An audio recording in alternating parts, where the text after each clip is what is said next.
Film diawali dengan memperlihatkan seorang wanita yang habis mandi. Ia pun langsung menggunakan hand body agar tubuhnya tetap semakin lembab. Ia bernama Carmina, yang merupakan pemain utama di film kali ini. Katas 2024. Rupanya, Carmina sendiri merupakan seorang gadis kampung yang ingin merubah nasibnya dengan cara bekerja sebagai asisten rumah tangga di salah satu rumah konglomerat. Setibanya di sana, calon juragan tersebut disambut dengan pembantu lainnya yang bernama Sabel. Lantas Carmina pun disuruh masuk ke dalam rumah untuk menemui sang majikan. Di saat menunggu majikan, Carmina mendengar seperti desisan ular. Namun setelah didengar secara saksama, rupanya desisan itu bukanlah desisan ular, melainkan desisan sang bos. Ia sedang melakukan olahraga untuk menghilangkan pegal dan nyeri otot. Sang majikan betina ini bernama si Bugres, sedangkan juragan jantan bernama si Pak Alek. Seusai diperkenalkan oleh kedua majikannya, Sabel pun mengajak Carmina untuk pergi ke kamar sambil menjelaskan bagaimana sistem kerja di tempat ini. Rupanya pembantu di rumah ini bukanlah mereka saja, masih ada satu lagi yang bernama Ana. Kemudian ketika hendak meletakkan barang-barang, Carmina melihat sebuah gelang di ranjangnya, di mana dari tatapan gelang tersebut penuh arti dan makna. Si Ana pun mengatakan kalau gelang itu merupakan milik dari pembantu sebelumnya. Saat itu juga Carmina terlihat semakin mengingat memoris dan tampak begitu sedih sembari Ana memberikan seragam kerja milik pembantu sebelumnya, sekaligus pemilik gelang yang ia pegang. Ia bernama Monica. Di hari pertama kerja, ia pun memotong seragamnya sendiri agar terlihat lebih mantap, di mana hal itu dilakukannya untuk melakukan pacuan kepada sang majikan Alek. Dan di saat itulah ia langsung disamperi oleh si Alek dan mengatakan ia ingin diberi bir di ruangannya. Namun hal tersebut diambil alih oleh si Sabel.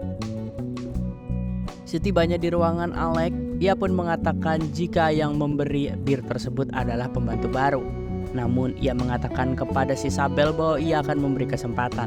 Dan ternyata terjadilah ritual yang diinginkan oleh para penonton. Sesudah selesai melakukan kegiatan, mereka pun mengangkat jemuran sambil ngegibah.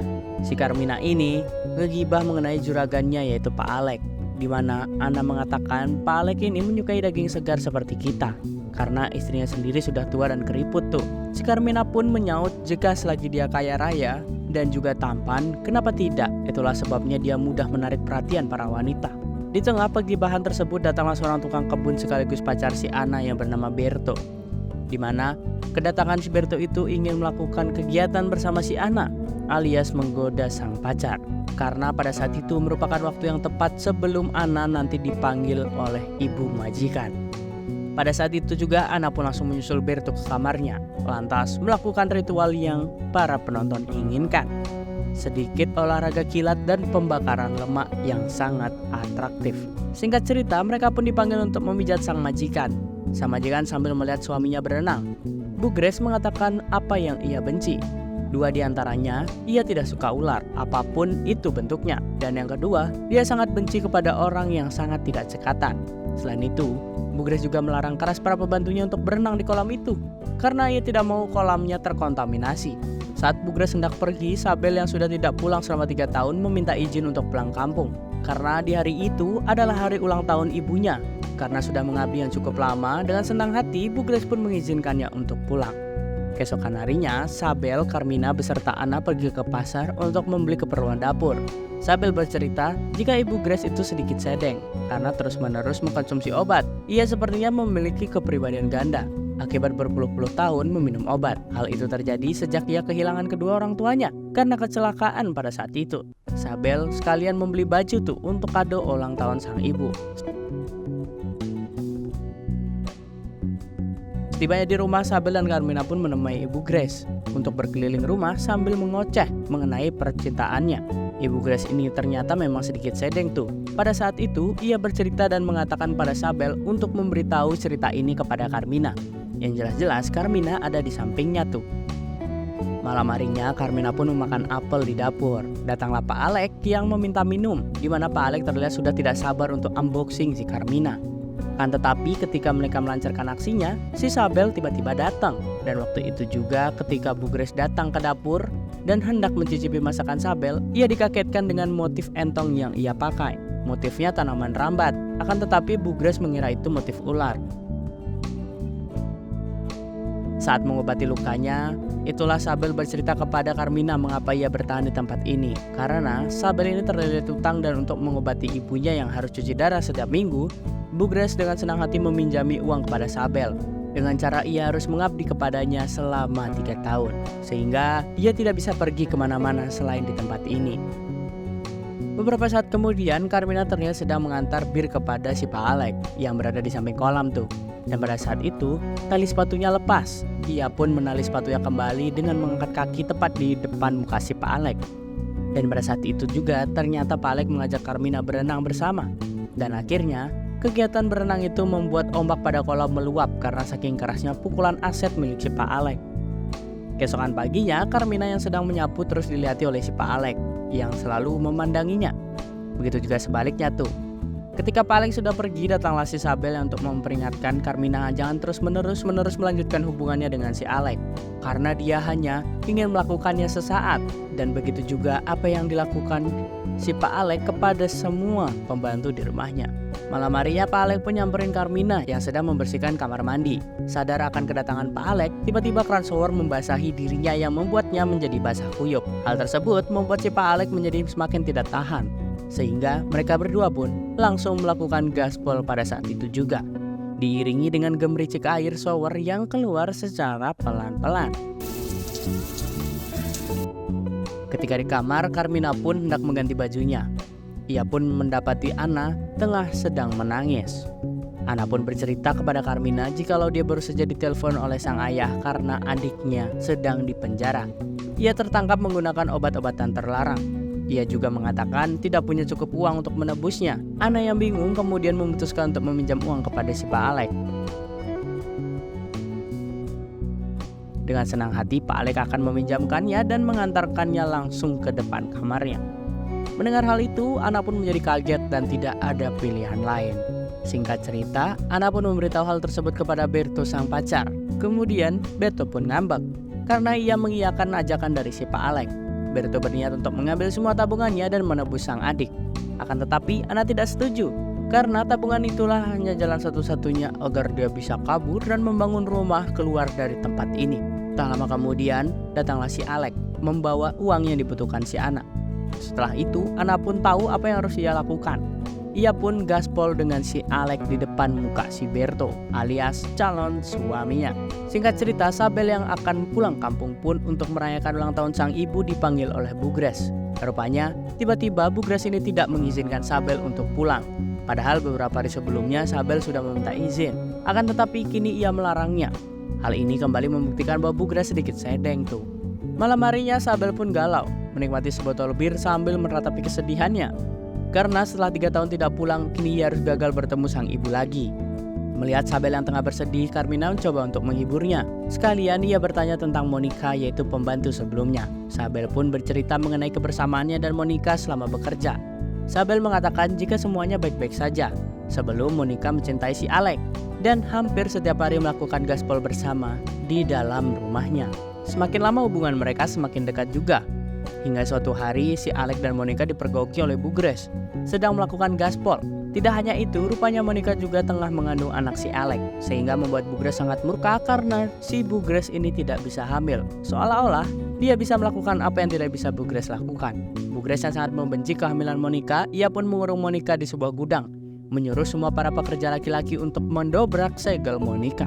Pak Alek sebagai orang yang telah mengambil Monica pun menyarankan Monica dipulangkan saja. Mendengar perkataan suaminya tersebut, Bugres pun semakin ngamuk. Setelah kejadian itu, mereka pun mengatakan pada para semua pembantu jikalau Monica telah melarikan diri kepada seorang pria yang tidak diketahui. Mendengar kisah Monica dari Sabel, Carmina pun nampak begitu sedih dan fakta mengejutkannya adalah Carmina merupakan saudari dari Monica. Sabel pun telah mengetahuinya karena Monica telah memiliki foto bersama dengan Carmina. Selain itu, Monica juga memamerkan gelang pemberian dari si Alek yang menandakan mereka berdua saling mencintai dan melakukan pernikahan. Sebagai saudara dan kakak yang baik, Carmina pun juga mengingatkan Monica mengenai apa yang ia lakukan. Apalagi itu salah tuh. Dan keesokan harinya terlihat Petro dan Anna sedang membicarakan tabungan mereka yang sudah cukup untuk menikah meski hanya di KUA. Sehingga ia pun memutuskan untuk pergi dari rumah Bugres hari itu juga. Sore harinya, Berto pun memberanikan diri untuk berbicara kepada si Grace kalau malam nanti ia akan pergi dari rumah ini bersama si Anna. Mendengar hal itu, Bu Grace pun marah kepada Berto, apalagi dia mengajak si Anna. Dia pun kemudian mengancam Berto jika pergi dari tempat ini, secara bersamaan nyawanya akan terancam. Akan tetapi, ketika si Berto sedang menelpon si Anna, tiba-tiba Bu Grace pun mengirimnya ke dunia lain. Tak lama kemudian datanglah si Anna bersama Carmina yang baru pulang dari pasar. Dia menegur Pak Alex yang sedang menyiram jalan sendirian, karena itu pekerjaan si Berto. Kemudian Alex pun mengatakan Berto telah pergi. Ia tidak pamit, pergi begitu saja tanpa alasan yang jelas. Anna yang telah merasa ditinggal kabur oleh si Berto, ia pun menjadi sangat galau dan terpukul. Saat bercerita sambil menangis itulah ia mencoba menelpon Berto kembali. Akan tetapi ia mendengar suara dering ponsel si Berto berada di sekitarnya. Ia pun menemukan ponsel yang penuh bercak. Anna pun bersama Carmina yakin kalau majikannya telah melakukan sesuatu buruk kepada Berto. Sehingga ketika menyuguhkan makanan untuk mereka berdua, Anna dan Carmina menaruh racun kepada minumannya. Akan tetapi Bu Grace mengetahui hal itu. Ia pun langsung menjatuhkan minumannya. Malam pun semakin larut. Carmina yang sedang sendirian pun disamperi oleh si Alex. Kemudian dia diajak melakukan gaspol saat itu juga. Saat melakukan gaspol, Carmina mendapati Bu Grace sedang menonton mereka berdua, di mana ia sambil melakukan peregangan jari tuh si Bu Grace. Setelah kejadian tersebut, Carmina pun dipanggil ke kamar Bu Grace, lantas menanyakan bagaimana bisa keciduk, dan si Carmina ini pun menjawab bukannya ibu yang keciduk. Mendengar jawaban itu, Bu Grace pun ketawa lantas menjelaskan jikalau apa yang dilakukan suaminya pada semua pembantu di rumah ini adalah perintahnya. Mulai dari mendobrak si Anna, Sabel, Carmina, dan juga Monica, itu adalah perintahnya semua. Karena Bu Grace sangat menikmati pertunjukan itu, sehingga bisa disimpulkan Bu Grace ini memiliki kelainan. Bu Grace mengatakan jika ia memiliki Alex karena ia sangat mematuhi dirinya. Dan pada saat itu juga Bu Grace akan membayar Carmina dengan sangat banyak asalkan mereka mau berolahraga bertiga, ia, Alex, dan Bu Grace. Namun tiba-tiba saat mereka terbangun dari tidurnya, Pak Alex dan Bu Grace tengah berada dalam kondisi terikat. Itu dilakukan oleh si Carmina rupanya, di mana Carmina di sini menginterogasi mereka berdua mengenai keberadaan saudari kandungnya, yaitu Monica. Kemudian Bu Grace pun mengatakan Monica sudah dipanggil Sang Pencipta. Hal itu terjadi di malam hari ketika Monica berhasil kabur dari Pak Alex dan Bu Grace yang sedang berdebat. Akan tetapi dia malah jatuh ke sebuah sungai yang membuat Monica pun terkirim ke dunia lain. Lantas Pak Alex dan Berto pun menanamnya di halaman belakang rumah. Dan di saat yang bersamaan, Pak Alex pun berhasil melepas ikatannya. Lantas ia pun menyerang Carmina. Mendengar Carmina dalam bahaya, pembantu lainnya pun datang untuk membantu. Tapi Bu Grace berhasil melarikan diri. Rupanya Bu Grace tidak beruntung kala itu, karena ia memasuki salah satu ruangan yang penuh ular milik Pak Alex. Seperti kita ketahui, Bu Grace ini sangat amat takut dengan ular. Ia pun sangat histeris pada saat itu. Mereka pun tidak melakukan apa-apa kepada Bu Grace. Ia pun membiarkan Bu Grace terkurung di dalam ruangan itu, di mana Bu Grace pun sampai meninggoy karena ketakutan setelah melihat sebuah isi ruangan itu. Ketegangan pun berakhir. Mereka bertiga pun memutuskan untuk mandi bersama di kolam renang yang memiliki air yang sangat jernih. Dan film pun tamat.